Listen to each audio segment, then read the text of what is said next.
All right, so welcome back. Hope you guys had a good weekend. Today, actually, I think today is kind of fun, but this is where we get into how do you make things that don't belong in a scene feel like they belong in a scene. And I think it's, in the world of Photoshop, it's really easy to like, oh, well, I can cut out something and I can stick it in a scene, and yeah, I can fake it, no problem. But there's an art to how you apply these techniques and how you get something to feel like it really belongs in the scene versus sitting on top of a scene. And so today we're going to talk through that. We've got quite a lot to kind of go through today. I'm going to take you through a streetscape scene where we put people that you cut out last week into a street scene. Then we'll also go into like a natural scene with grass, because how you treat shadows and stuff is totally different. So I'm going to walk you through both strategies. You guys have the handout in terms of what we're doing. There are some samples online. If you look at exercise 108 here, you're more than welcome to find your own streetscape or whatever to work with. But I have a bunch of examples down here under the city street section and under the landscape section. I'm going to pick from one of these, and I've gone ahead and I've opened them up here so that I can kind of show you guys them. As I start to get started here, what I'm looking for is not necessarily the best composition. I'm looking for a street that's very vacant, that has a lot of space in it, that has some pretty obvious shadows, because I'm going to use those shadows to help guide how I place somebody in the particular street scene. So this is one that I've used very frequently in this lecture to kind of go through. Again, empty scene, but it gives us a lot of information, a lot of shadow information, etc. Another example here, sharp shadows really helps in terms of determining. So putting somebody into this scene would work pretty easily as well. So any of these are fine choices. Then we have the natural setting, where there's grass and that sort of thing at the feet to deal with. We're going to talk through a few of these options. I'll come back and pick one of those a little bit later on in the class today so that we can show you that. So you're more than welcome to pick from one of these examples.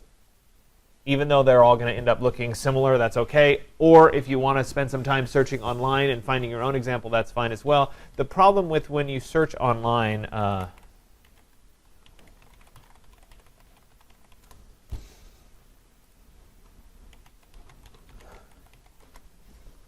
is frequently you end up with images like this one. It's like, okay, well, that's an empty street, but there's no real good shadow information. It was an overcast day when they shot the shot. So integrating somebody into this scene isn't going to work as easily just yet. So make sure when you're picking one, don't pick a night scene, for example. Pick one with some really obvious shadows in it. And that's the important thing. So that's why I gave you some examples. I'm going to go ahead and work with this one for today, though any of them are just fine. I'm going to download the large size of this image. So the original is 1500 by 1000. That's not the best size in the world, but we'll go ahead and download that. Maybe I'll download this one again just in case. Yeah, it was a little bit bigger. Actually, I don't know if I've ever done this one before. Maybe I'll do this one instead. Oh, it's pretty small. Anyway, so I'm going to go ahead and open up one of those in Photoshop here. So I already have Photoshop opened up. I went ahead and I logged into Photoshop using the Enterprise ID. Now I'm going to go ahead and go to File and then Open. And those were in my Downloads folder. There we go. Use this one. There we go. I'm going to switch my workspace into the photography workspace just to get rid of some of those initial setup things. I'll press Control-0 to zoom in on this scene just a little bit. And before we get started, I want to take a little bit of time and show you how I look at a scene and analyze the scene before I even put anybody into that scene. And so this is not something that you're going to have to do, but I'm actually going to draw on the scene itself in red here. Yep, good, it's working.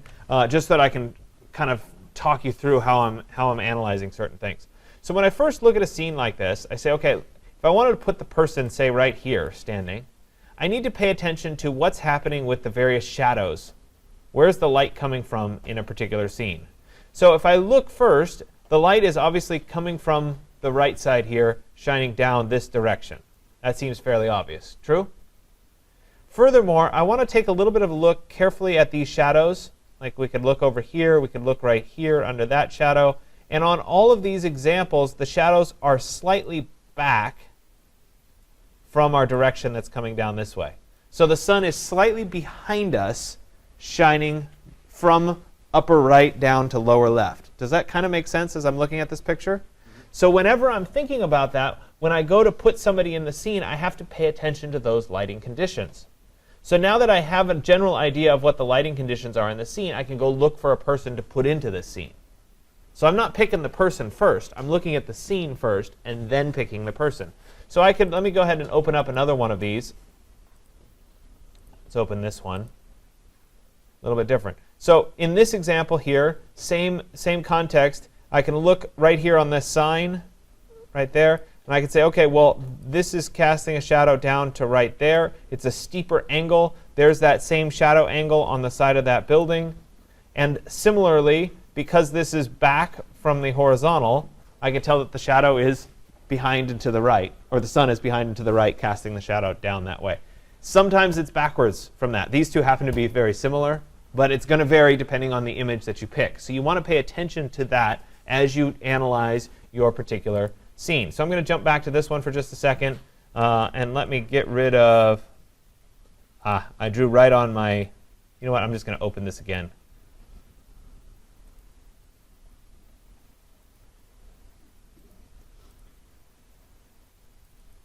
There you go. I drew right on the picture, so we'll just open it again. So now it's time to go find a sample, a person to put into that scene. So you guys all cut people out. You can also go into the resources on the student website, go into collage images, and you can look at people here. And as I start to look at people, any of these people would be fine, except that I need to pay attention to what the light looks like on a particular person. So let me go ahead and open this one, for example. And as I look at her, I have to analyze where's the shadow, what's casting the shadow. So let's look at this fold right here. That's casting a shadow down. Right, there's the shadow. So it's pretty steep, and it's also coming from the left side. You guys see how that works? Now, could I flip this image around? Sure. So I could flip the image. That would help. But it's still pretty steep compared to what I'm looking for. So that might not be the best choice. So I come back here, and let's look here.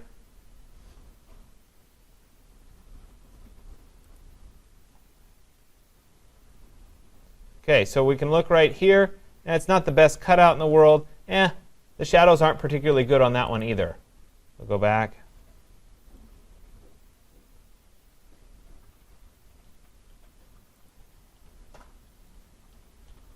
Now that one's really not cut out well.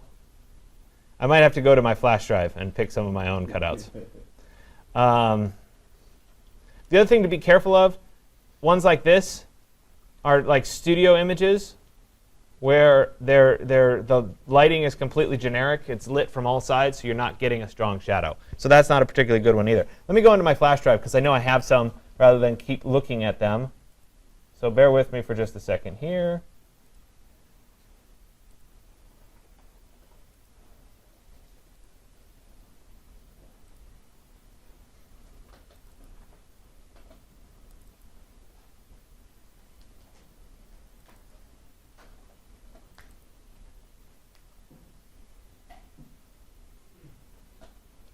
All right, so I could look, for example, at these two people. OK, so the shadow is coming. Right, we can look here. The shadow is coming from this leg onto that leg, so it's coming in the correct direction. Right, her shadow is falling on him. So that's not too far out. So that one could work nicely. So I'm paying attention to these people and trying to decide, do they have the right shadows? Do they not have the right shadows? Yeah, that one's similar. I could use that one as well. So now when it comes to putting the person in the scene, we're going to go ahead and go up to the File menu.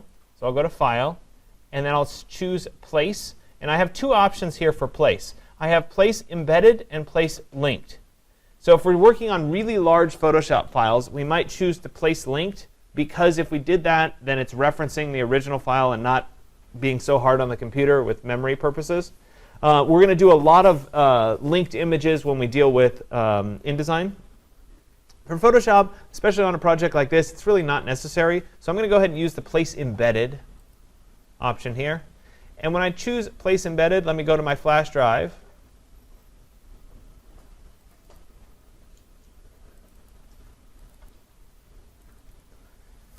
and I thought these two people were pretty good, so I'll go ahead and use them, and I'll go ahead and place them.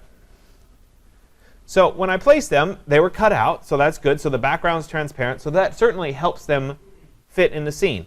Now, as I stick them here for a second, okay, that's great. They're on the scene. Is there anything wrong with their placement? Yeah, they're way too tall.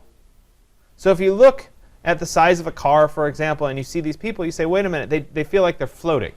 So the first thing that we need to do when we determine placement is we have to figure out where should eye level be in the image. And this is a trick that you can always use, is whenever somebody is taller than where their eyes should be, so let me bring them even bigger like that, they're always going to look too big. So their eyes are way up high. That's not a good placement. However, if we look in this image, there's always going to be kind of a horizon line.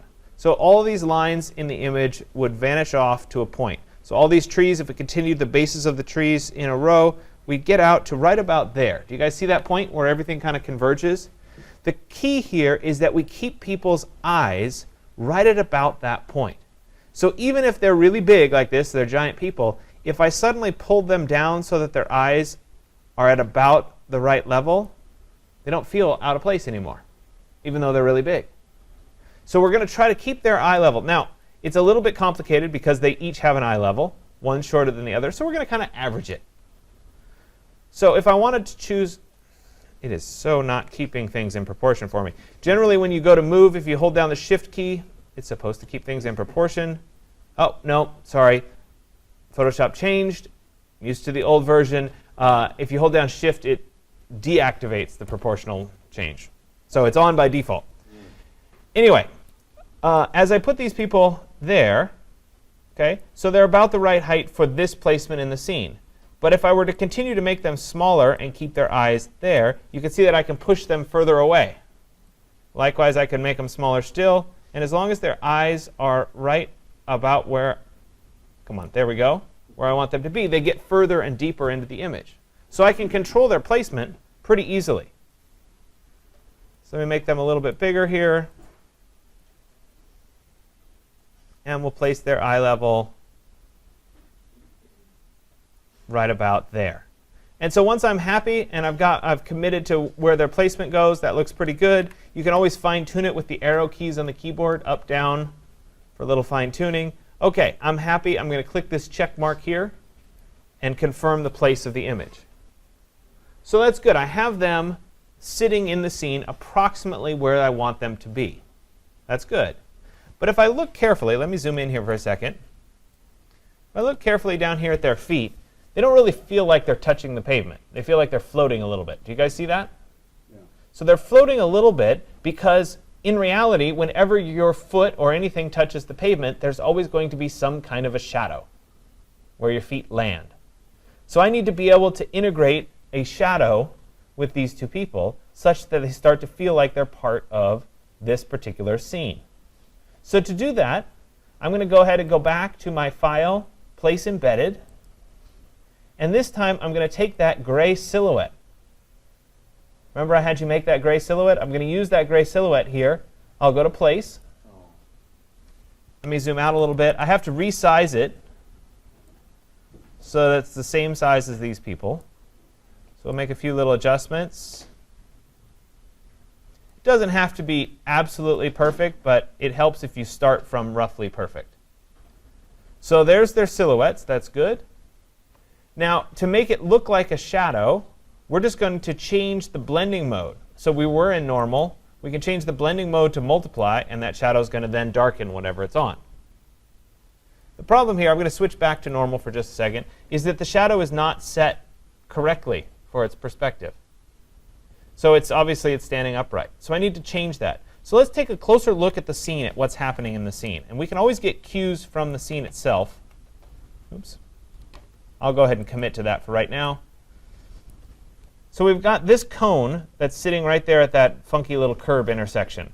This cone is casting a shadow right there.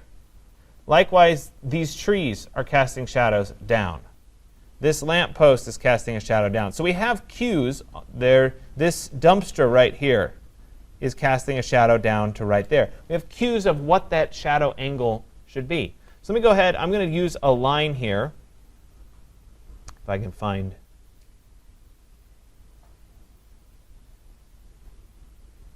Sometimes you just can't find what you're looking for.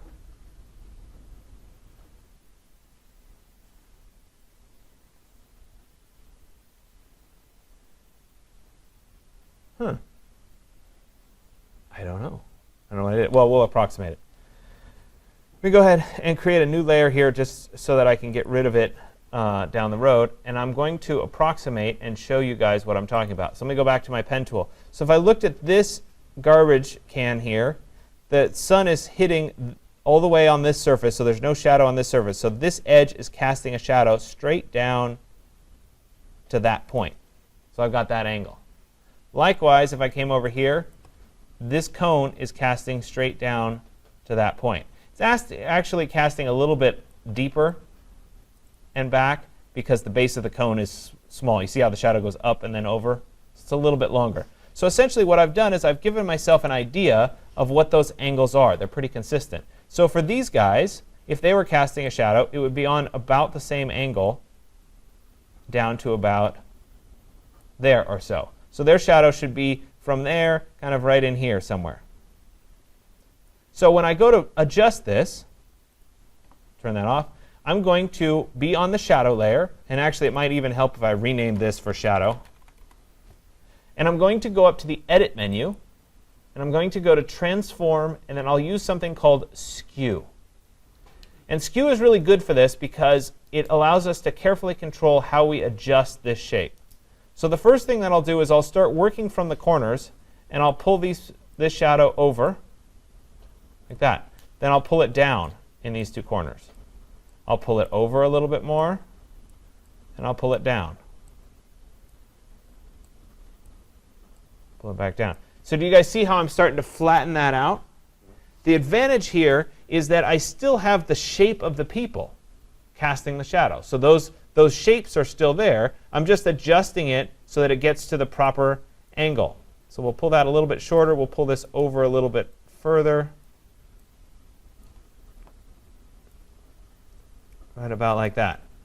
So I'm starting to get this about where I need it to be. Let me zoom in here. And let's look at their feet. I'm going to have to make some adjustments. So this shadow is being cast by this foot. This shadow is being cast by that foot. This shadow is being cast by that foot. This shadow, he's just about to lift off. So that's pretty close for where that shadow should be. Likewise, my angle here seems about right. It's possible that I might need to pull this around just a little bit further, like that. Maybe even a little bit further.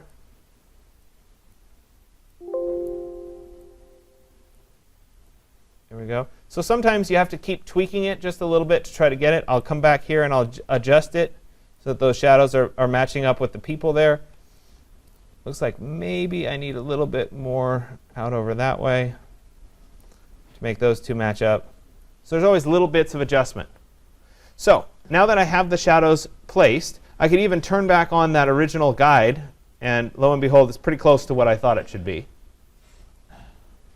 Okay, the shadows here need to go behind the people. They're obviously not laying on the ground just yet. So first off, we'll switch our blending mode on the shadow layer to be multiply.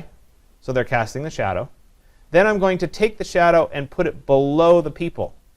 So I'm changing the order of the layers. I'll take shadow, put it below the people. And so now they're in front of the shadows, the way it should be.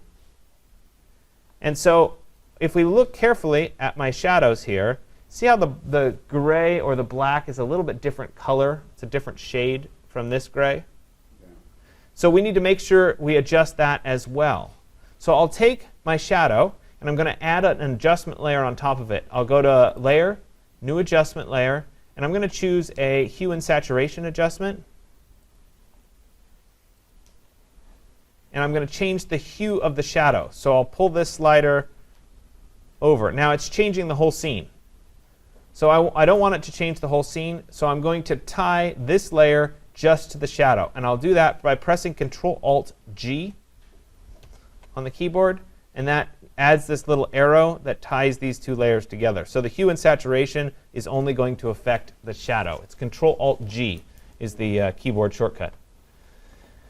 So now when I adjust that hue, it's only going to adjust the shadow itself.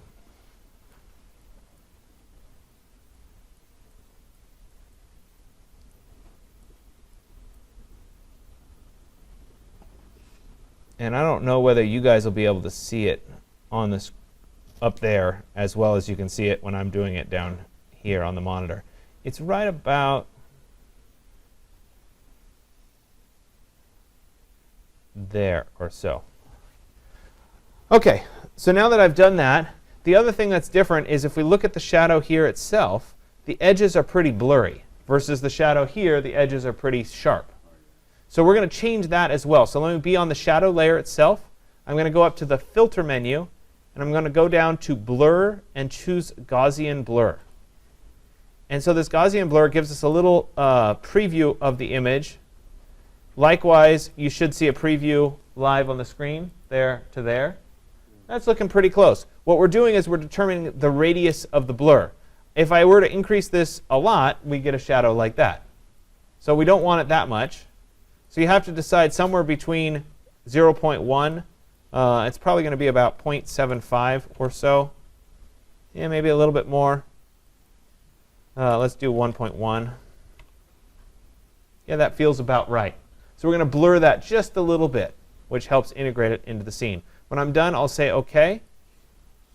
I'll press Control-0. And now we can see those shadows and those shadows. You see how they're kind of all blending together. I'm still not particularly happy with my hue and saturation adjustment. Let me try something different here.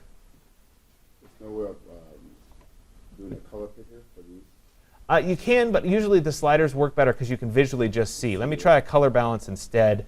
Sometimes you can do it that way. Same thing here, Control-Alt-G to tie it. And then let me boost the blue value. Yeah, that's going to get there a little bit easier. Now they're close.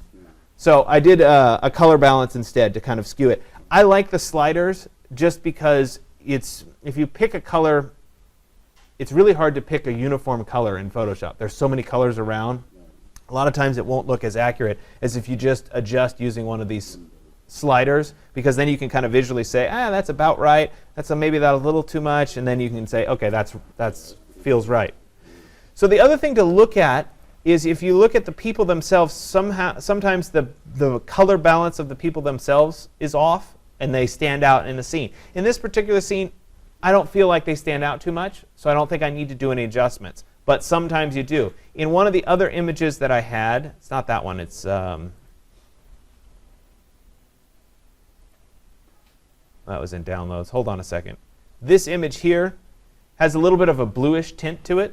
All the gray and everything is a little bit blue. That's what the original photographer shot with. So therefore, doing a little bit of a color adjustment on the people themselves can help that to integrate as well. So really, this is a lot about the people and how you put that in. And so if we're looking at this image now, these people, because of the shadows, feel like they belong in the scene. And that's the whole point. So now what happens when a shadow moves? So we can see down here, if I zoom in, that cone is sitting down and the shadow is being cast up and over on the curb. Well, what happens if I want to do something similar to that over in here? I have to make that adjustment. So let's bring somebody else into the scene. I'll go to File and then Place Embedded. And I'll go into today's folder.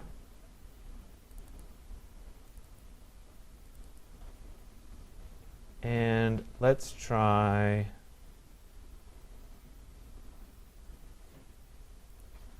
her.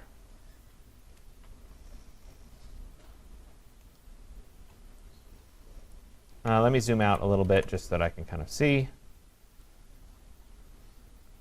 So same thing. Remember, I want her eye level to be approximately correct here.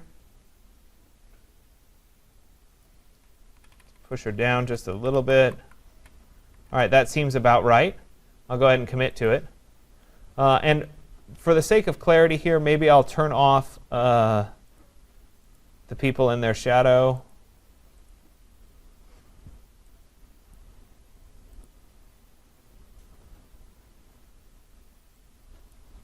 All right, so we can concentrate just on this one person. Okay, so there she is. I have to do the same thing where I have to bring her shadow in. I'll go to File, and then Place Embedded.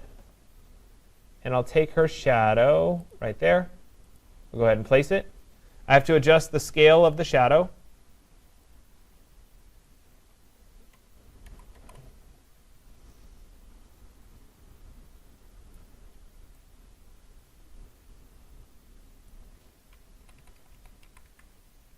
All right, that seems about right. I'll go ahead and commit to it. I'll press Control plus to zoom in here. And so now I need to use that same skew. Now I'm going to imagine when I initially start here that the curve doesn't exist. So I'll go into my Edit menu. I'll go to Transform and then Skew.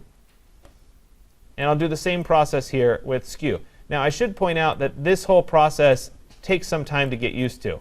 I've been doing this for a long time, so I can make this look like, oh, you just pull these and suddenly it looks like it's in perspective. It will take you guys quite a while as you work through this to understand what feels like is in perspective, how you move it, how you make your adjustments to get that skew to feel like it belongs. This needs to come over a little bit more. Needs to come back a little bit more. Like that. I'm going to come back and make sure I look at things like where her foot is. And that's looking pretty close to where I want it to be. So I've skewed it down flat. I've got the shadow in the appropriate place. I can once again, let me rename this.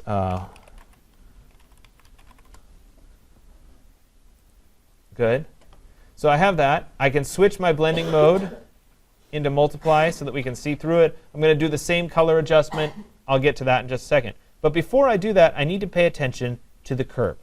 And so the photo is a little bit blown out, so it's hard to see the curve, but there's the curve right there. There's a top and a bottom of the curve. So I need to adjust this shape for that curve. So I'm going to go in and I'm going to use the polygonal lasso tool. So I clicked and held on the regular lasso tool, came down to the polygonal lasso. The reason I like that is it allows me to pick straight edges. So I can carefully come in here and I can say, okay, the bottom of the curve is right there. So let me select the bottom of the curve, and then I'll select all the way around this particular shape, like that. So I've selected the top half of the shadow starting at the bottom of the curve, and I'll use the Move tool right here to move up the shadow. Oops. I haven't, so the reason it won't let me, I'm moving the whole shadow as opposed to just that region, is because this is still an embedded smart object. So let me go ahead and right click on the layer itself and say rasterize layer. Now it becomes just a group of pixels, in which case I can use the Move tool and I can move this straight up. You can hold down Shift, that'll help you move it straight up. And so all I'm doing is I'm breaking that shadow and pulling this shadow so that it starts again at the top of the curve. So I've cut it at the bottom, I pulled it up to the top. Now I'm going to use my polygonal lasso and I'm going to select and draw in between this.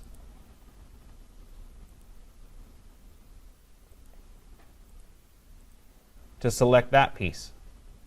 Then I'll go ahead and on the same shadow layer here, I'm going to use the paintbrush tool right here, and I'm going to sample the color from this shadow. So I'll come over here and pick on the color picker.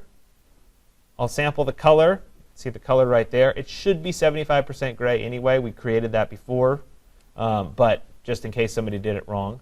Then I'll go back to the brush tool right here, and I'll brush in that particular section of shadow. When I'm done, I'll click the rectangular marquee, click off, and we'll see the shadow there in the scene.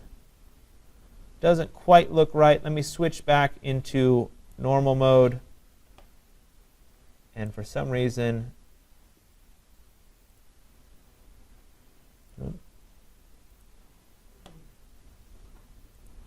it didn't like my color choice. So let me go in and adjust it one more time here.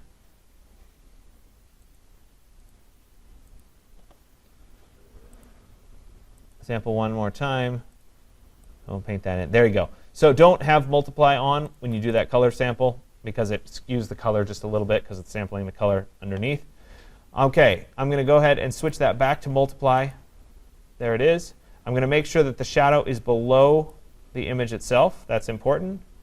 We're going to, on the shadow layer, we will go up to Filter, Blur, Gaussian Blur. Now, it's tempting always to just go to Filter and then Gaussian Blur again. This repeats the exact same settings as last time. If instead I go to Filter, Blur, Gaussian Blur, I get the dialog box, and I can then adjust my radius, etc. I'm going to drop that radius down to maybe 0.9 because it's a little bit further away, and that was already a little bit blurry.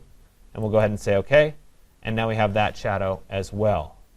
I may decide that the shadow needs that color adjustment again. So I could go back in, and I used a layer, new adjustment layer, and I did a color balance. And I'm going to press Control-Alt-G on that layer to make sure it ties to the shadow. And then I skewed that a little bit more blue, right about like that. OK, so I'll press Control-0 to zoom out. And now she feels like she belongs in the scene, especially because of that little curve. So I'm, again, paying very careful attention to shadows and how they're being cast. We'll turn these back on, and there those people are in the scene. So I'm working to integrate the people into the scene. So that's the streetscape example.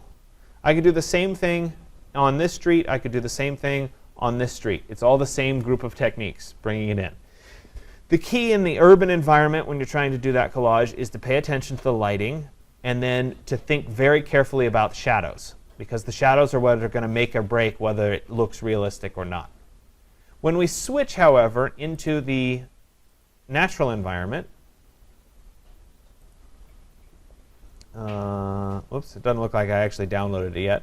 Let me jump back here and let's look at some of these examples.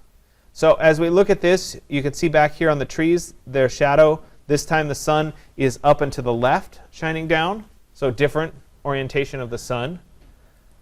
Some of these, this one's not a particularly good one because it really doesn't, I mean, there is shadow. We can see it down here. It's close to noon. It's very overcast. I wouldn't pick that one. This one's pretty good. Unfortunately, we don't have good cues as to where the shadows are coming from. We know that the sun is to the right of us, up above, but I don't have any direct shadows in terms of finding the line, though we could do that. The long grass is kind of entertaining there. This one, the shadow's real close to us, so it's almost high noon, looking down. I'm going to download this one, and we'll use that woman from the first example here. So let's download this. I'll go back into Photoshop. I'll open this one up. And you know what? While I'm here, I'll do this on one of the other ones so you can see it there as well.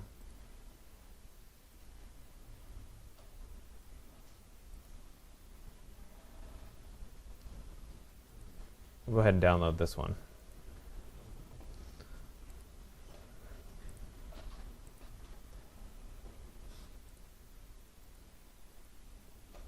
All right, so I'm going to do it. I'll start with this one here.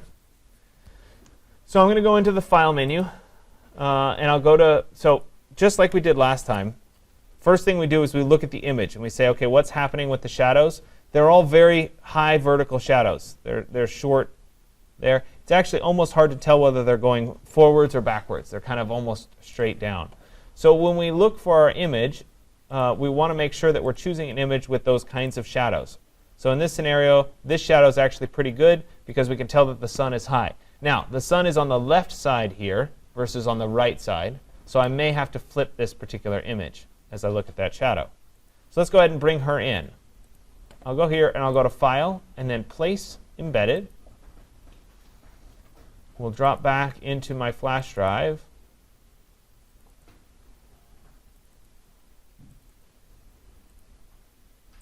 And we'll go ahead and select Place. So the same rules apply when determining where she goes. We want to figure out where the horizon line is, where that vanishing point is. That vanishing point is essentially if you stood on the beach and you looked out at the ocean, at some point the ocean curves away from you and you can't see it anymore. That is what we're looking for. Now, finding that line here is a little bit challenging because there is no ocean to look at. So we have to kind of guess where it would be. We know how tall the trees are, so the horizon line is going to be somewhere in that ballpark. So we want to make sure that her eyes match up there. It's always a little complicated in these natural scenes because sometimes you're looking downhill, in which case the horizon line's up a little bit. Sometimes you're looking uphill, in which case the horizon line's down a little bit. So it's a little bit more challenging than the urban setting. I have to remember not to hold down Shift. So when I start to adjust her, I want to make sure that her eye level is approximately right about there. This is going down slightly, so somewhere in that ballpark is probably pretty good from an integration standpoint. I'll go ahead and commit to it, and we'll take a look at her. So a couple things to note. One, I think the shadow is on the wrong side. No, I think it's OK. So we'll leave her there. But especially in a natural scene, when you look at the feet, they always look like they're floating.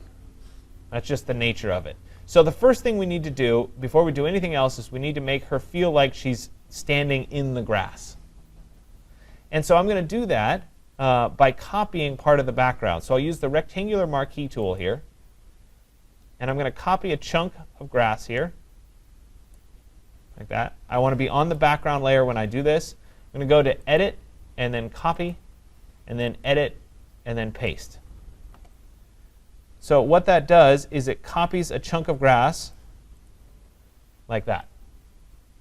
So let's move the grass up above everything. We can turn the lady back on.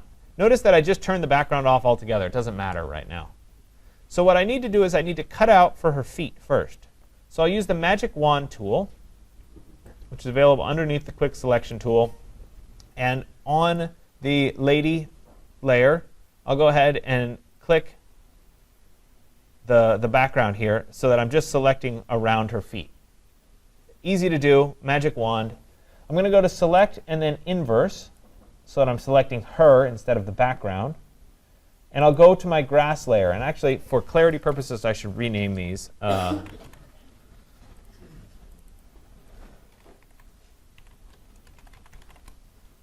OK, so I'm going to go back to the grass cover layer, make sure that's selected, and I will then press the Delete key, which again cuts out her feet. Now you guys are saying, well, wait a minute. That doesn't look any different than what we had before when she was like this. The difference here is that I can work and manipulate this piece of grass much easier. So I'm going to work on this piece of grass, and I'm going to get some of the grass to come up over her feet. And I'll do that using the Clone Stamp tool. We used this when we healed those images together last class. We're going to do the same thing. I'm going to use the Clone Stamp tool right here. But instead of my standard brush, which we were working with before, I'm actually going to go in, and this is under the legacy brushes, but just real quick, I want to see if they've updated it and given me one of these to pick from. No. OK, so we're going to have to open up those legacy brushes. So I'm going to click on this little gear icon, and I'm going to choose Legacy Brushes. Yes, I want to load the legacy brushes. And then in here, we're going to scroll down. It's under Default Brushes, and we're going to look for my grass brush. And there it is, grass. So I'm going to choose the grass brush. And what the grass brush does is it allows me, let's see if we can make this big enough to see. Sometimes you have to start the copy. There we go. We're going to hold down Alt to copy from. Yeah, it ended up being too big. Sometimes it's hard to get the preview accurate. There we go. So you kind of see the shape of that grass brush looks kind of like a piece of grass. Now when I copy from, hold down Alt to copy from, and I copy over that edge, we can look in here. See how it's giving me the little spikes like grass? So all I have to do is copy from over here, and we cover over that particular piece of her foot. Likewise, we come up this side like that. You might have to do a little bit more in the front there. All right. So now if I turn on her picture, suddenly she feels like she's in the grass versus on top of the grass. So I did that little bit of clone stamp to get her feet down into the grass. And if we look at her in context here with the rest of the background on, suddenly she feels like she's rooted in the ground.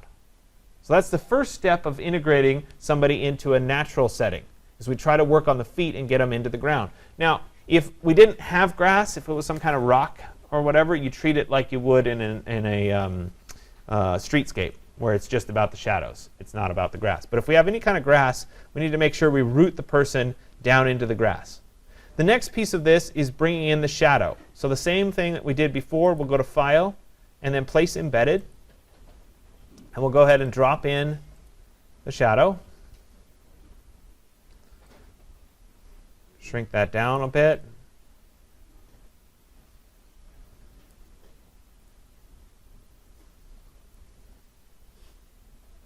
Close enough. Once the shadow's in, I'm going to go to Skew. So this one's pretty hard. So it's going to take some time to get there. I'll go to Transform and then Skew. And it's going to be a really short shadow. So we're going to drop this almost straight down to get started. And then we'll start pulling it over to the side. And we'll come back. It's about like that.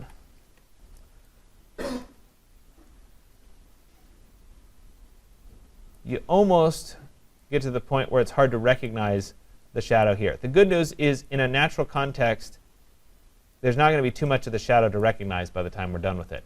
So we get that down so that we've got the shadow like that. I'll go ahead and commit to it. There it is. Now we need to take the shadow and we need to switch it over into the multiply. So let me go ahead and say this is the lady shadow.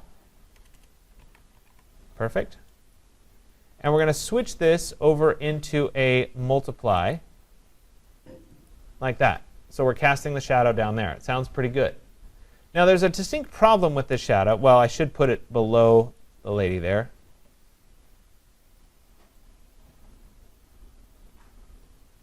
Actually, I have to have it up top for a second. I'm going to have to cut out for her legs in just a second. But there's a problem with this shadow here because the shadow has sharp edges and we're in the middle of a grass field. So we need to make the shadow also feel like it belongs in the grass. And so we're going to do that using the clone stamp tool. I'm going to turn everything else off except for the shadow. And when I do the front of the shadow here, I'm going to clone stamp using white. So I need to, because the shadow is so small, I need to give myself a region to kind of copy from. So I'm just going to make a box here. I'm going to use white as my foreground color. I'll use my paintbrush. Oh, I have to rasterize this layer too. So let me go ahead and right-click on the lady shadow and say rasterize layer. There we go. And now I will paint in white. I'll end up deleting this box, but I'll paint that in white.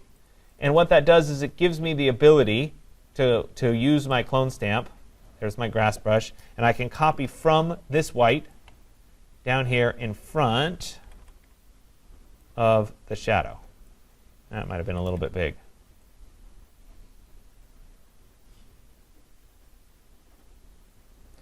So I'm essentially sharpening up the front edge, or I'm roughing up the front edge of that shadow. So if I were to turn back on the grass layer, see how it suddenly feels like it's part of the grass now? I have to do something similar on the back edge of this shadow. We'll turn this off.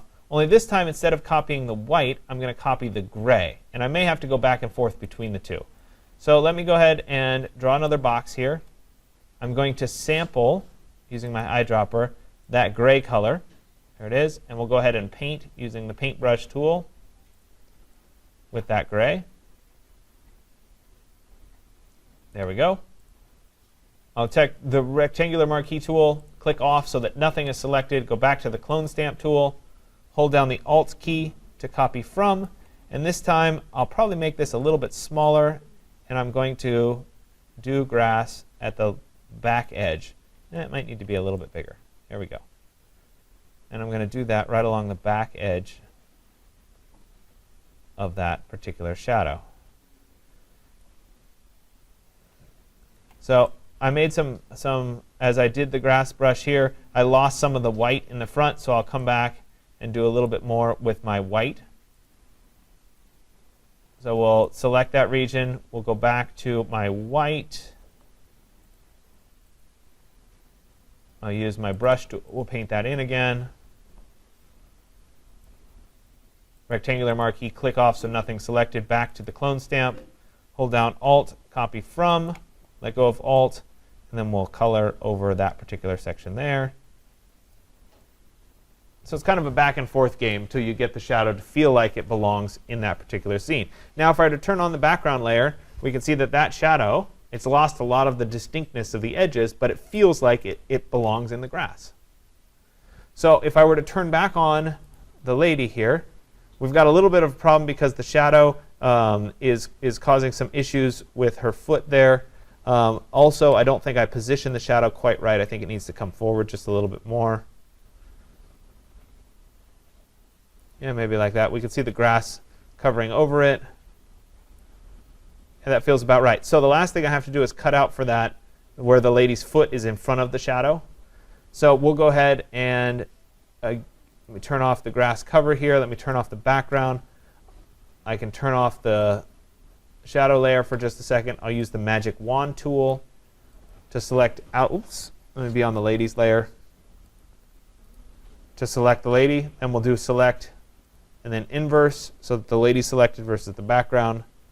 I'll jump up to the shadow layer and I'll press delete to make sure that I cut out for the shadow. I could also get rid of this rectangle just for cleanliness because I don't really need it. And now when I turn back on the grass cover and I turn back on the background layer, we can see that she's there and she has a little bit of a shadow being cast. So I'm going to do that one again just for repetition purposes. We'll use this scene.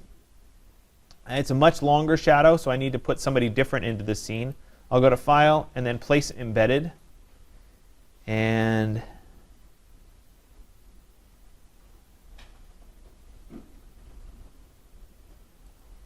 we'll use this one. Because the light's on this side, casting a shadow on that side. Let me make this person a little bit bigger there. Same rules apply, where I think about where her eye line should be. That's too high. Her eye line needs to be right about there. And I want her, so that you guys can see the shadow, I want her back further in the scene. So she's going to be in this part of the, actually let's move her over here. That way you can see the shadow as it happens. Okay, so she's now put into the scene correctly. I'll go ahead and commit to it. First thing I need to do is cut out for her feet so that she feels like she's integrating into the scene. So we'll go ahead and use the rectangular marquee tool here. I'll select the piece of grass around her feet. I'll go ahead and go to Edit and then Copy, and then Edit and Paste. That gives me a, oops, sorry, I needed to be on the background layer when I did the copy. Edit, Copy, Edit, Paste. There we go. We'll move that up top. This is now the grass cover layer.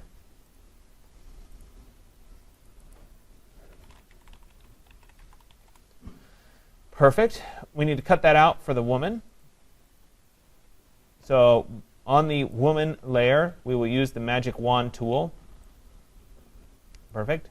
To select around the outside. Then we'll go to Select and Inverse. So we've selected just her. We'll jump up to the grass cover layer. We'll press the Delete key on the keyboard. And I'll use the rectangular marquee and select nothing. Next thing would be to use that clone stamp to integrate the grass over her feet. So we'll go ahead and go to my clone stamp tool. I have the grass brush currently selected. The grass brush here, because the grass is a lot longer, we need to make the spikes a little bit longer. We'll hold down the Alt key to copy from, and we'll go right over her feet. Now in this scenario, remember the grass is longer, so we have to make sure that the grass covers up more of her feet, like that, because she's walking in much taller grass. Make sense?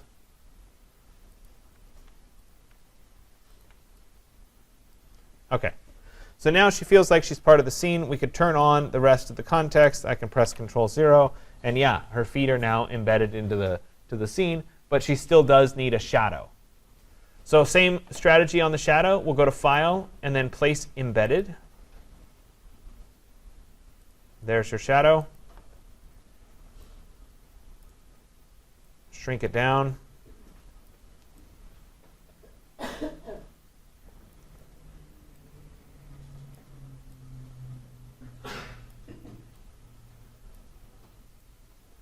All right, looks pretty good. I'll go ahead and commit to it.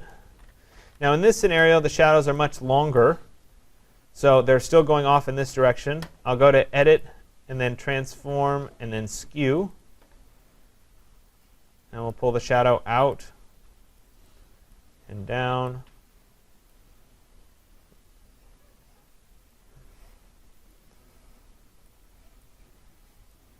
And over.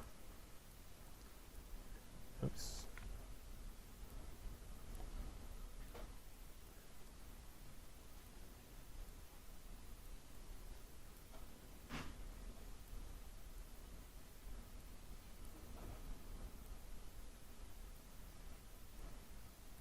Sometimes it's helpful to get rid of that grass cover temporarily so you can kind of see where her feet are. Okay, I'm pretty close to where I wanted it to be. We'll go ahead and switch my blending mode into multiply. There you go. And so we're casting the shadow, but we don't have the grass in the front and the back. So I have to work with the shadow one more time here to put that grass in the front and in the back. All right, so there's the shadow. We're going to, let me rename this to shadow. There we go.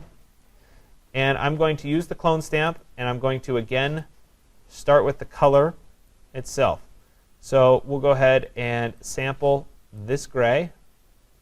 I'll use my paintbrush tool. Oh, I have to rasterize the layer. I'll right click and rasterize the layer. There we go. We'll paint this in.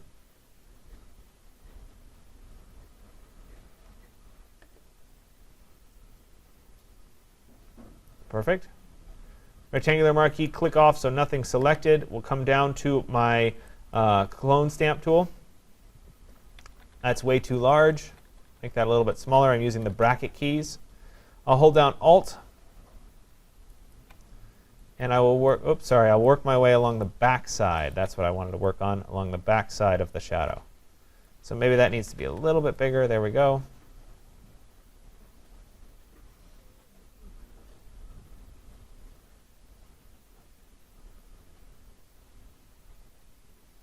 Might have to resample as I keep working on this.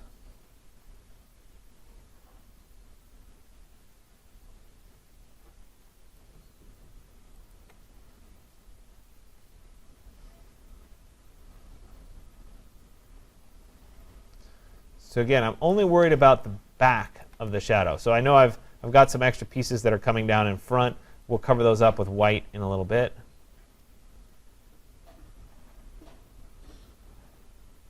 All right, so the back of the shadow looks pretty good.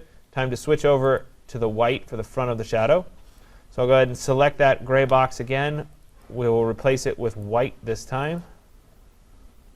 I'll use my paintbrush tool. Oops.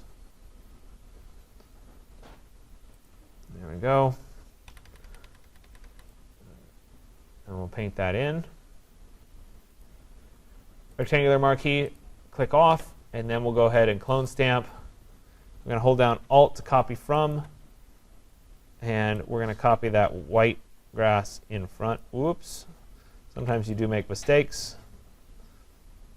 Let's keep it a little tighter there. Hold down Alt to resample. Work our way up here. Alt to resample.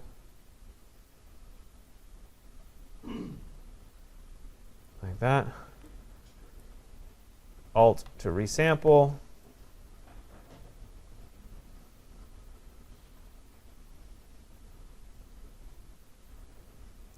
Needed a little bit of gray on the back edge there. So I might have to come back in with a little bit of gray. And this is a back and forth game. Sample that gray. Paint it in. Back to clone stamp. Oop. Make sure you click off there. Hold down Alt, copy from. Do a little bit more gray in the back on that piece. And we'll go back to white.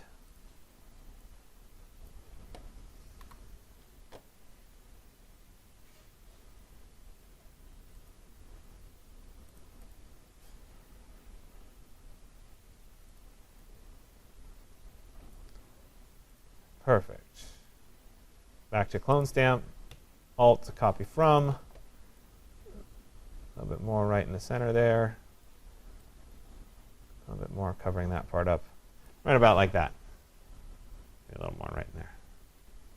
OK, so once all of that's done for the shadow, I can delete this extra white box that I was playing with. Select it and delete. Select that lower section and delete. And now we can turn back on the background layer, and we can see the shadow integrating into the grass. Likewise, if we turn back on the grass cover, that's fine. And we can turn on the woman as she's walking. A few things we have to cut out. Same thing on the shadow. So I'll turn back off the grass cover. I'll turn back off the background here. I'm going to use the magic wand tool to select around the woman. There we go. We go to select and then inverse. Make sure that I'm on the shadow layer. I'll press delete to delete that part of the shadow. And then we can turn back on the grass cover. Turn back on the background.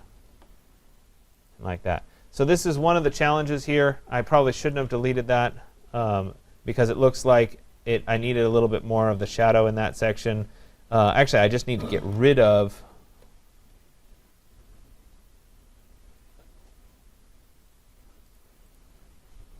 right. So as we look at this, I need the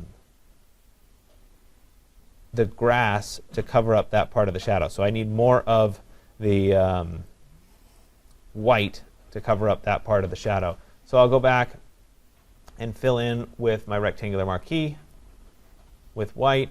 Question? Do you have to place that shadow layer behind?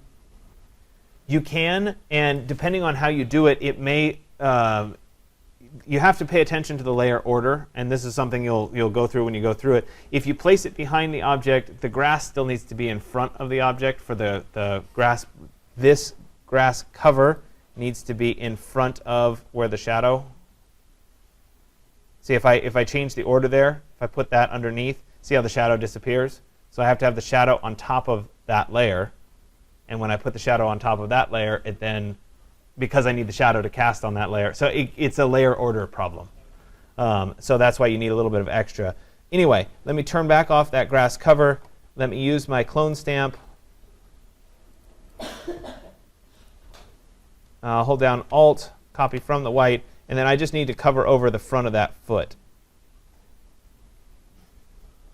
Like that. And then when we turn the grass cover back on, and or when we turn back on the woman walking, it's going to look a little bit better. So sometimes you have to just do a little bit of tweaking to get it to look right. I might end up on the shadow layer continuing that over just a little bit more as we work our way through. Likewise, maybe some more of the darker shadow back in here. I'm not quite sure. You have to kind of play around with it. That's probably the most difficult of the options. So let me go ahead and turn back on so we can see the whole scene. It always helps when you step away, because you can kind of get a better sense. Maybe some of those should have been a little bit longer and cover up more. Maybe that white should be a little bit longer to help it integrate. So I didn't want to talk for too long today, but I know I did because that's the nature of it. I want you to work through the cityscape, this one first. Then I want you to work through one of the grass scenes so we can get through that. I teach this early on when we're doing Photoshop. Then we'll forget about it for a while, but at the end of the semester, we're going to come back to doing this a lot more when we start to build collages using a lot of the software. So it is something that we'll come back to. Today is very much about analyzing lighting, getting people to fit in the scene, and making it look believable. So you're going to have two things to post at the end of class today. One will be the city scene, and the other will be the landscape scene. You do not need to comment on this exercise because everybody's are going to be essentially the same. Okay, so you're exempt from having to do your comments. Are there any questions? No? All right, I'll let you go. I found this one. I didn't say anything about Siri, and she's... She's